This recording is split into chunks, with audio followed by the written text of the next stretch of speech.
Thanks very much for joining us here in Ahmedabad, India, for the African Development Bank's 52nd annual meeting. Thank you very much for all our panelists for joining us for the first part of the show.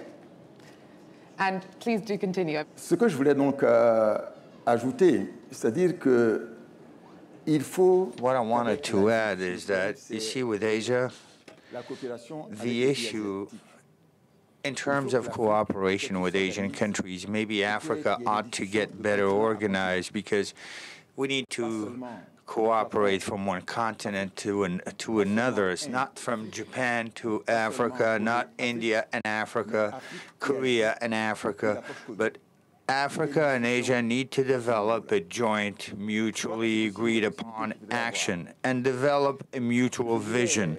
This is the avenue one has to travel. Let me illustrate what I said quickly earlier with regard to Côte d'Ivoire. This is a country that has enjoyed a certain stability and then had faced some difficulties. We had a new president, Mr. Ouattara, and the director of the IMF had said that Côte d'Ivoire has the opportunity to move faster and develop in a more rapid fashion by 2020. How do you get there? Reality does show currently that we have a growth rate of 9% per annum since the crises of 2011. In 2012, 2013, and 14 is 7% per annum.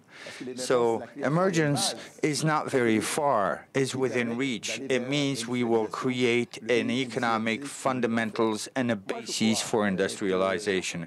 I do believe that if we agree upon such a vision, that Africa,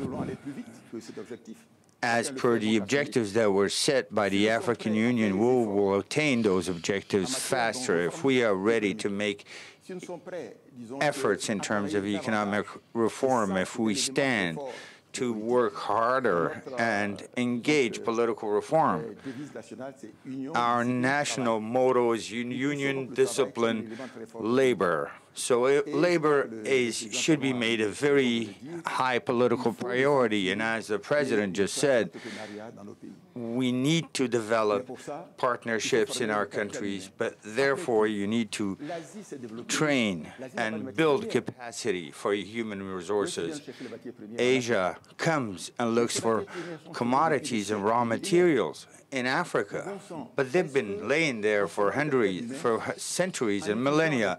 But if you train your skill sets, you build your capacity, if you use ITs, you can move faster than Asia. This is what one ought to understand, and this is the basis for the partnership between us and Asia, because there are many things to be shared. The Honorable Lady just said it. In terms of industry, we should have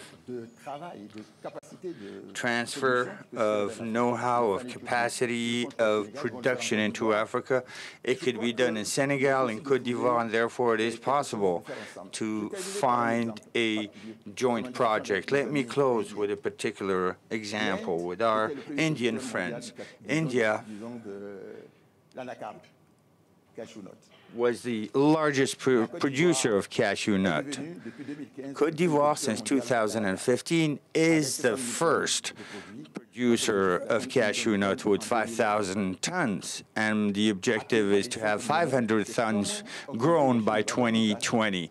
So how do you increase the scale of value locally, not by using your raw materials, but by improving your yield? In Asia, for example, in Vietnam, we are engaged in talks so as to make sure that local production be done in such a way that we would share added value. This can be transposed to different areas. I will close by saying that what is important is human capital. You need to build capacity. You need to improve quality of your skill sets. In terms of training the human capital of Africa, where does Asia stand in that? Bearing in mind, part of the challenges faced by the continent, Africa, the African continent, is boosting, for example, its professionals in the STEM subjects, or boosting the number of scientists that are tackling either agriculture or research, R&D, or all these various aspects. And Asian countries, well, some Asian countries have very strong reputations in terms of training on that side of things. Could there be more done to formalize the educational aspect and getting more African students to be trained in Asian institutions so that these areas that are lacking could be boosted? Oh, sorry, Mr. Adesina. Or anyone who feels strongly about it. But I'll come back to that, but I want to feed off from something that Helen and President Talon mentioned about the relocation of industries to Africa and so on. I think Helen said 80 million jobs, but I actually think it's about 100 million jobs that's there to relocate to Africa. And Justin Lin has written an enormous amount of things about the flying geese and all of these things and that we all know. But at the end of the day, it's really what I call the Industrial Readiness Index. The critical things that you need to industrialize. You need to have infrastructure. It's no point to have an industry wanting to come to you if your cost of, as President Talon said, cost of electricity is so high. So that's why the African Development Bank has prioritized the issue of providing access to electricity. I mean, universal access to electricity within 10 years. I mean, we are in the 21st century, for crying out loud. Why is it that we don't have electricity? Actually, I find it a very shameful thing, that we are basically just operating in the dark. Kids can't learn in the dark. Businesses can't be done in the dark. You can't industrialize. You can't get to the top of the value chain. So we are handicapped. And so when people say that Africa exports raw materials to the rest of the world, my take on it is that Africa had no choice because it didn't invest in electricity. And therefore, it's a part-dependent thing that since you don't have electricity, the only option you have is to export raw materials since you can't process it anyway. And therefore, we have to correct that by making massive investments in energy. And that's why the bank is going to invest $12 billion in the energy sector over the next 5 years and help to leverage close to $50 billion to get this job done. But that's on that side. The other one really has to do with the issue of skills. Because to your question on science, technology, engineering, mathematics, and so on, just the share of our population in Africa that's actually in engineering schools is probably about 3%. In ICT, it's about 2%. We got people trained to be lawyers. I'm an economist, to be economist, I have nothing against being a lawyer and economist. But I can tell you that the market of the future is really about these knowledge-based centers looking at ICT, engineering, technology, and so on. So Africa absolutely has to fast-track investment in knowledge institutions to produce that. The world is moving on innovation. It's moving on science and technology. And the ability for Africa to compete in the long run will depend on our ability to build that innovation capacity. You take a look in terms of patents, for example. You go to U.S. Patent Office, I think maybe about 1% of what's there is actually coming out of Africa. And so we've got to invest more in science, technology, engineering, and mathematics. The last thing that I want to say is on what the Vice President was just saying about work ethics. So what's important is skills, training. And so that's why the African Development Bank believes very strongly that the way to be competitive in a knowledge economy is to invest in human capital. Human capital is the best thing that you can invest in if you are going to be able to compete. But I do believe that if Africa invests more in infrastructure, as we are doing, in electricity, in water, in roads, in ports, and so on, we can receive quite a lot of the jobs that are being relocated. In Ethiopia, the Prime Minister did something which I found fantastic, which is this Awasa zone that the African Development Bank also supported to put a road corridor to go from there to Djibouti. So when you are producing your garments you don't want it to be in a warehouse. You want it to get to the market fast. So that's the kind of thing we have to continue to do, to be able to make sure we can have a speed to market as well. But what role can Asia play in perhaps speeding that up? Because it sounds like if Africa invests in itself, in getting its own people up to speed, we can do a better job of fulfilling the opportunities and potential of the partnership with Asia. Can Asia do anything about moving that investment in African intellectual capital, as it were, forward at the pace that we need?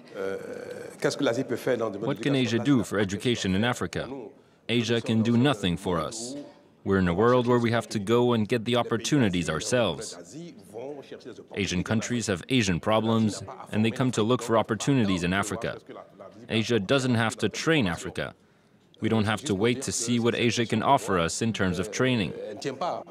So the question should be, what do Africans need to learn to offer better investment opportunities to Asia?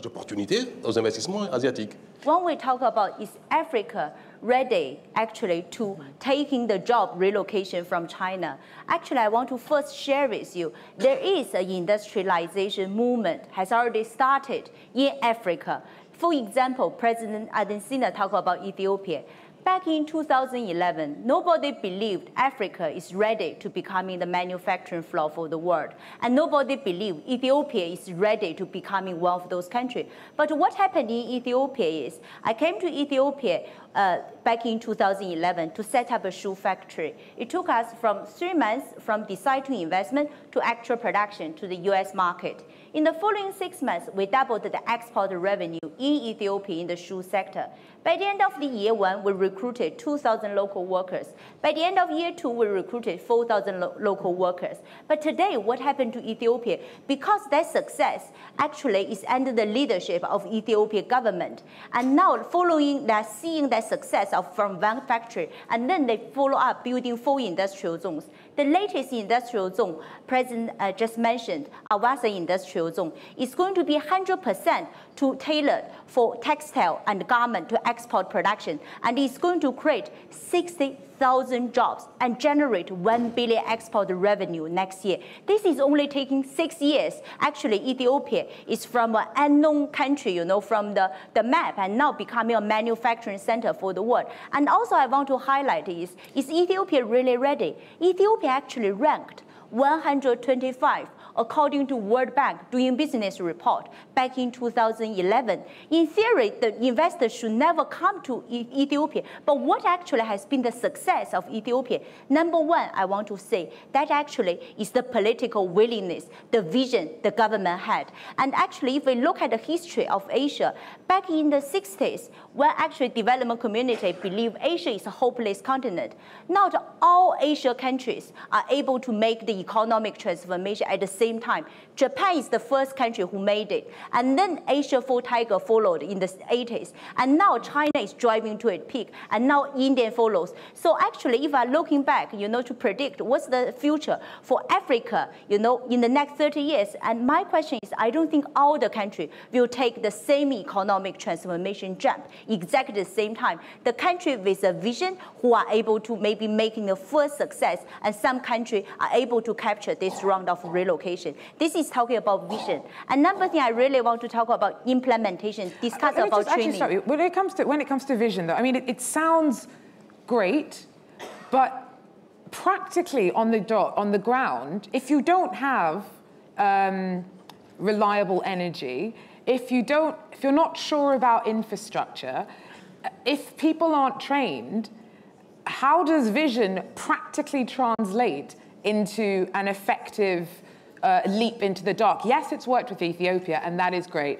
In Senegal, they've just invested in a massive industrial park that I understand that Made in Africa is hoping to move into later this year. But do you have the same confidence that all it takes is for somebody to have the vision to start off on this road, that it will always result in a positive outcome for Asian investors?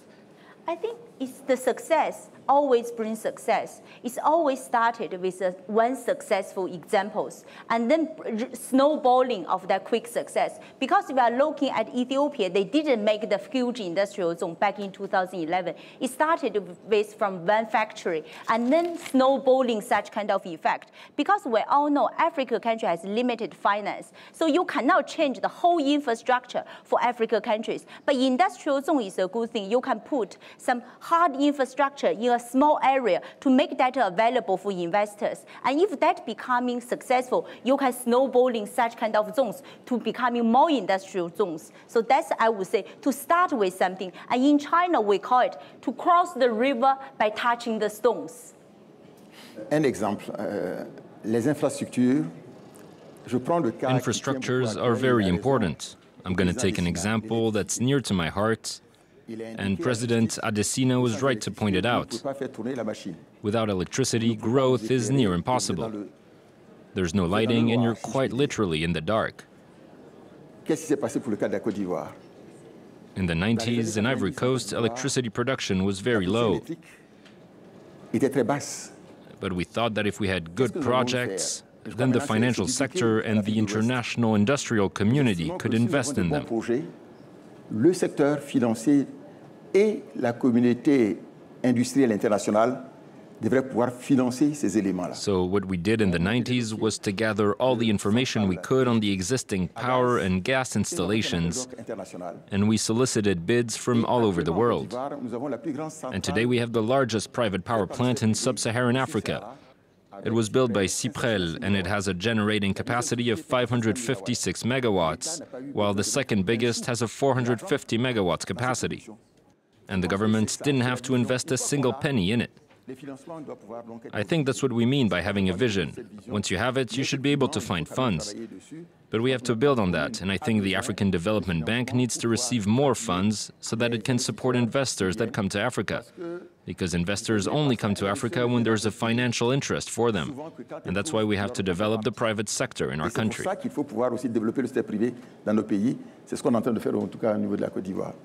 You know, what you look at, let's take the case of agriculture, which I think it's another area that Asia has done very, very well in. You take India, for example. There was a Nobel Prize economist who said at the time, way back in the 60s, that India was going to be the #1 problem for the world, that India was never going to be able to feed itself, and you will have to be dependent always on food aid. Well, I wish that Nobel Prize economist is alive today to see what can happen when nations actually take, that's the point the Vice President is making. I can't emphasize enough the importance of political will, because political will is the currency of development. In the case of India, it was a prime minister at the time. India was depending on food aid, PL 480, export program from the United States, gift. And then the issue came up in terms of whether there was going to be the signature or not of a nuclear non-proliferation treaty with Pakistan. And of course, the Prime Minister of India said, no, we are not going to sign that. And then, the United States said, look, we're not going to give you PL 480 food. And the Prime Minister looked and said, well, we've got to feed ourselves. And called a man called M.S. Swaminathan, very famous Indian scientist, and said, M.S. Swaminathan, can we feed ourselves? M.S. Swaminathan said, yes, we can feed ourselves. We need resources for technology. We need rural infrastructure. We need price stabilization for farmers, and we can get it done. Now, in 3 years, India turned the page completely. ICRISAT is here. They were a big part of that CIMET and all these institutions. So I think political will to develop is what you're hearing from the Vice President. It's what you're hearing from President Talon. It's what I hear everywhere that I go. The African presidents are determined to fast-track Africa's development. And we, at the African Development Bank, are fully ready to back accelerated development of the continent to address the structural issues in terms of access to power, access to water, to road, to rail, to port, and air traffic. The Vice President was talking about the case of the highway between Lagos and Cote d'Ivoire, I mean to Abidjan and then to Dakar. If we did that, just imagine the amount of commerce that we will have and the amount of intra-regional trade that we will have. And at the African Development Bank, we supported that, the development of that particular project. The monies to develop Africa, I actually think, for a large part, is sitting in Africa itself. China, that we talk about today, I read about a few days ago that China is going to create a new economic zone in a place called Xiaoping or something like that. And they're going to put in about $568 billion of their own money. So if we have sovereign wealth funds that are in Africa, $164 billion, we got pension funds of $334 billion that will rise to $1 trillion by 2025. Why are we investing sovereign wealth funds of Africa outside of Africa, but not inside of Africa where the needs are? I mean, so you're just making money for other sovereigns except Africa. And therefore, I think we've got to actually come up with ways in which we make infrastructure an asset class for our institutional investors to be able to invest in that, because that's what's going to fast-track the kind of industrialization readiness index that our president has mentioned, vice president, and also Helen has actually mentioned. We've got to mobilize a lot more resources for Africa, but we must fast-track Africa. We have to be impatient with Africa's development, because I think that we can't have a situation where people look at Shenzhen, all of a sudden it's different. You go to Busan, it's different very, very quickly. You take South Korea, Samsung in South Korea. Samsung makes the mobile phones and stuff like that. When we went to Korea, South Korea, for a meeting of the QUAFEC, the Korea conference, economic conference, I asked the chairman of Samsung, how did you develop? He said, Samsung, this country, Samsung used to export human hair, just wigs. That's all they used to export at the time. But look at them. For Korea to develop, South Korea, their women had to cut all their hair, make the sacrifice. That's savings. They accumulated the money. They exported all the hair. They generated all the money, and they grew. And look at South Korea today in terms of where they are. So all I'm saying is that mobilizing domestic resources is very, very important, and political will, which is the currency of development, is what we need. And that's what the President Talon is doing. I'm saying I'm vice president of Cote d'Ivoire. Support the African Development Bank. I got to make a pitch for my bank. We are Africa's bank, and we want to throw our full weight behind our leaders to be able to fast-track the development. So a few years from now, when you look at Africa and all the high fives are done, say, is that not Africa? Is that not the same place that we used to talk about, which is what people talk about in Asia today?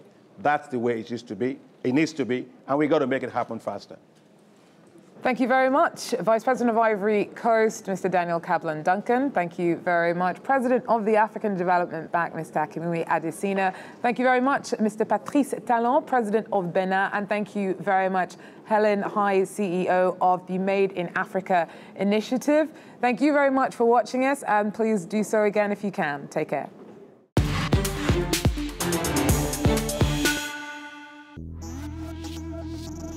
Revisited, presented by Stuart Norval.